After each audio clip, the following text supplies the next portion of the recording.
मित्रों नमस्कार, मैं ओपी शर्मा, ज्योतिषाचार्य, नई विद्या ज्योतिष परामर्श केंद्र के इस YouTube चैनल में आपका स्वागत करता हूं। फलदीपिका महा ज्योतिष ग्रंथ जो कि मंत्रेश्वर महाराज के द्वारा रचित है, उसका अनुवाद श्रीमान गोपेश्वर जी ओझा के द्वारा किया गया है। उसके योगों के बारे में हम चर्चा कर रहे हैं। इसके पूर्व चामर योग के बारे में बताया गया। आज हम धेनु योग के बारे में बताते हैं। धेनु योग यह कुंडली के दूसरे भाव के से द्वारा बनता है। ये दूसरे घर में, दूसरे भाव में शुभ ग्रह हो या दूसरे भाव को शुभ ग्रह देखते हों और दूसरे घर का मालिक उदित होकर स्वराशि या उच्च राशि में स्थित होता हुआ सुस्थान में बैठा हो तो धेनु योग बनता है। दूसरे घर को में कुंडली के द्वितीय भाव में शुभ ग्रह हों या शुभ ग्रह उसको देखते हों एवं द्वितीय भाव का स्वामी जो है वह स्वराशि या उच्च राशि में बैठा हो, अच्छे स्थान पे बैठा, अच्छे भाव में बैठा हो तो धेनु योग होता है। ऐसा जो व्यक्ति धेनु योग जिसके कुंडली में निर्मित हो रहा है, ऐसा व्यक्ति सुवर्ण, धन, धान्य और रत्न से समृद्ध राजा के समान होता है। राज के दो अर्थ हैं, राजाओं का राजा और कुबेर। भावार्थ यह है कि ऐसा व्यक्ति धनी होता है। दूसरे घर से विद्या, कुटुंब, भोजन, पान, पीने की वस्तुएं आदि का भी विचार किया जाता है। और दूसरा स्थान तथा दूसरे स्थान के स्वामी के बलवान होने से ऐसे व्यक्ति को उत्तम भोजन, पेय पदार्थ, विद्या, बड़े कुटुंब का सुख आदि प्राप्त होते हैं। दक्षिण भारत में दूसरे घर से भी विद्या का विचार किया जाता है। वास्तव में दूसरा घर मुख, जिह्वा या वाणी का है। वाणी और विद्या में बहुत समानता होती है। यह वाणी कुटुंब धन भाव का भाव होता है। इसके सारे सुख उसे मिलते हैं। अच्छे कुटुंब के सुख मिलते हैं, अच्छा वक्ता होता है, धन का उसे सुख मिलता है। अब ये विभिन्न लग्नों में किस तरह से बन सकता है इसकी संक्षिप्त जानकारी देते हैं। यदि मेष लग्न हो तो शुक्र द्वितीयज बनता है।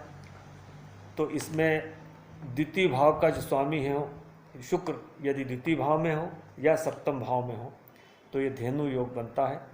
और द्वितीय भाव को शुभ ग्रह देखते हो या द्वितीय भाव में शुभ ग्रह हो। वृषभ लग्न हो तो बुध द्वितीय भाव में हो या पांचवें भाव में हो। और उसी प्रकार जैसे कि द्वितीय भाव को शुभ ग्रह देखते हो या द्वितीय भाव में शुभ ग्रह मौजूद हो।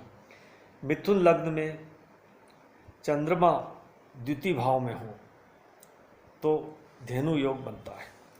कर्क लग्न में सूर्य द्वितीय भाव में हो या सूर्य दशम भाव में हो तो यह धेनु योग बनता है। और भाव में शुभ ग्रह बैठे हों या भाव को शुभ ग्रह देखते हों। सिंह लग्न में बुध द्वितीय भाव में हो या 11वें भाव में जो कि मिथुन राशि है उसकी स्वराशि, वहाँ यदि बुध बैठते हैं तो धेनु योग बनता है। और द्वितीय भाव को शुभ ग्रह देखते हों या शुभ ग्रह वहाँ मौजूद है। कन्या लग्न में शुक्र जो है द्वितीय भाव का स्वामी द्वितीय भाव में हो या 9वें भाव में हो तो धेनु योग बनता है। तुला लग्न में मंगल द्वितीय भाव में हो या 7वें भाव में हो तो धेनु योग बनता है। वृश्चिक लग्न में गुरु द्वितीय भाव में हो या पंचम भाव में हो तो यह योग बनता है, धेनु योग। धनु लग्न में शनि दूसरे भाव का स्वामी होता है, दूसरे भाव में हो या तीसरे भाव में हो तो ये धेनु योग बनता है।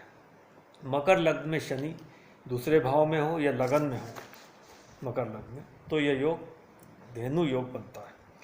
अब कुंभ लग्न में गुरु द्वितीयश होता है तो ये द्वितीय भाव में हो या लाभ भाव में हो तो धेनु योग बनता है। मीन लग्न में मंगल द्वितीय भाव में हो या 9वें भाव में हो तो ये धेनु योग बनता है।